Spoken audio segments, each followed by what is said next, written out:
Partia Socialiste ka zyrtarizuar kandidaturën e dytë të zgjedhjeve të pjesëshme lokale në rang vendi që pritet të mbahen më 9 nëntor.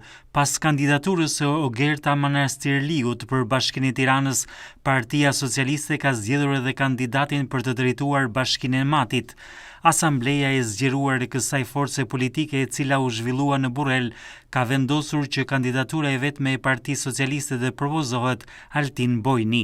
Altin Bojni është i diplomuar për ekonomi dhe gjatë dekadës së fundit ka mbajtur disa poste publike.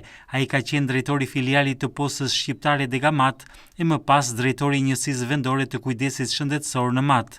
Po ashtu Bojni mban aktualisht edhe detyrën e kryetarit të Këshillit Bashkiak. Ndërkohë në kampin në opozitar nuk ka ende një emër konkret se kush do të jetë sfiduesi i garës për kreun e ri të Bashkisë Mat ndaj kandidatit të majt Altin Bojni. Pritet që në orët në vijim të ketë emër konkret edhe në kampin blu, pasi po diskutohen disa emra të mundshëm për të dalë me kandidatin zyrtar.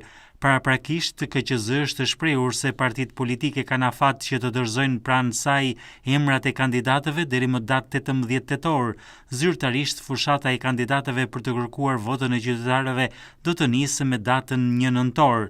Bashkia e Matit mbeti pa kryetar të votbesuar nga zgjedhësit pasi ish kryebashkiaku Agron Malaj dha dorëheqjen dhe kandidoi në zgjedhjet parlamentare të 11 majit 2025, ku zgjodh dhe deputeti Partisë Socialiste.